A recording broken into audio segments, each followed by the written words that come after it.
घड़ी की सुई 10:30 बजा रही थी। पूरे घर में सन्नाटा पसरा हुआ था, जैसे हर कोई अभी तक सो रहा हो। तभी रसोई से सासू माँ गौरी देवी की तेज आवाज गूंज उठी।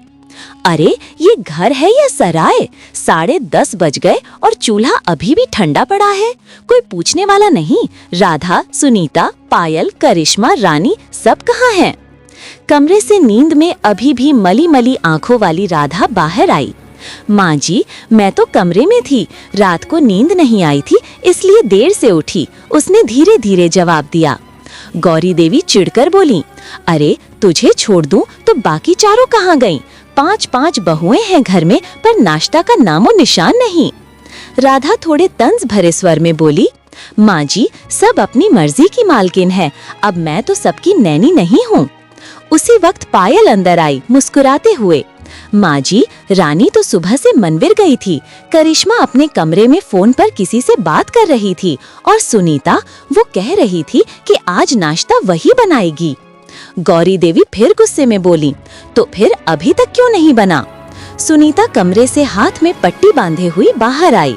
माँ जी, सुबह कपड़े धोते वक्त हाथ में चोट लग गई थी, इसलिए नाश्ता नहीं बना पाई। गौरी देवी का गुस्सा और बढ़ गया। तो बोल देती किसी को, घर में इतनी बहुएं हैं पर किसी को परवाह नहीं कि सास ने चाय पी या नहीं। करिश्मा फोन हाथ में लिए हल्के तंज में बोली, माँ जी, अब आप ही बताइए, हाथ में चोट है तो क्या करे बेचारी, आप तो बिना वजह सब पर चिल्लाने लगती हैं। गौरी देवी कड़क स्वर में बोली, करिश्मा, मैं तुझसे बात नहीं कर रही, जा रानी को बुला ला। करिश्मा ढीठ अंदाज में बोली, माँ जी, मैं क्यों जाऊं, रानी मेरी नहीं लगती। राधा ने सुझाव दिया, भाभी तू ही जाना, तेरा तो सबसे मेल है। मैं क्यों जाऊं, मैं तो पहले ही थकी हूँ, राधा ने नाक से कोड़ते हुए कहा। गौरी देवी ने माथे पर हाथ रखते हुए कहा, हे भगवान, 5-5 बहुएं, लेकिन काम का नामो निशान नहीं। ठीक है, मैं ही जाती हूँ। सास किचन में आई और सबको खड़ा कर दिया। सुनो सब, अब काम बांट लेती हूँ ताकि रोज की नौटंकी बंद हो जाए। राधा तू चाय बना, पायल पराठे, सुनीता दाल, करिश्मा चावल और रानी सब्जी। रानी थोड़ी झल्लाक कर बोली, माँ जी, मुझे देर होगी, मुझे डांस क्लास भी जाना है। गौरी देवी ने कड़क स्वर में कहा, कौन सा डांस क्लास, पहले घर का काम सीख ले।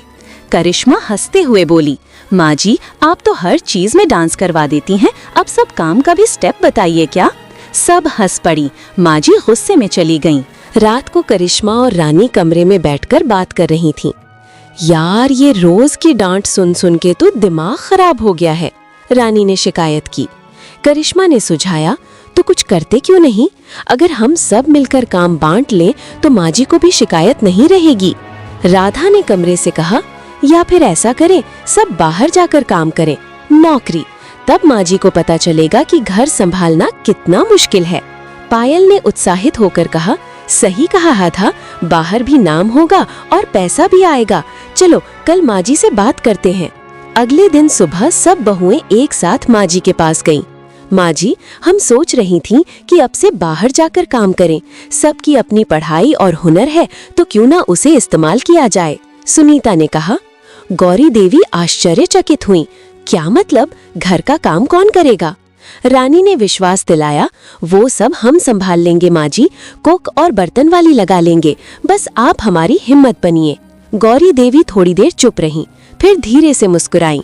ठीक है बेटा, अगर सच में तुम सब जिम्मेदारी समझ कर जाओ तो मुझे कोई ऐतराज नहीं, लेकिन ध्यान रखना, बाहर की दुनिया में भी इज्जत और मर्यादा सबसे बड़ी चीज होती है। सब खुश होकर माँ जी के पैर छूती हैं। कुछ दिनों बाद सभी बहुएं एक कैफे में बैठी थीं। वाह लेडीज, अब तो हम सब वर्किंग वुमेन हैं, करिश्मा ने उत्साह से कहा। पायल हंसते हुए बोली, और माँ जी भी खुश है कि घर में अब झगड़े नहीं होते। रानी मुस्कुराई, सच में माँ जी को तो लगा था हम बाहर जाकर बिगड़ जाएंगे, पर हम तो और जिम्मेदार बन गए। सुनीता ने गर्व से कहा, अब समझ में आया, काम घर का हो या बाहर का, असली जीत समझदारी की होती है।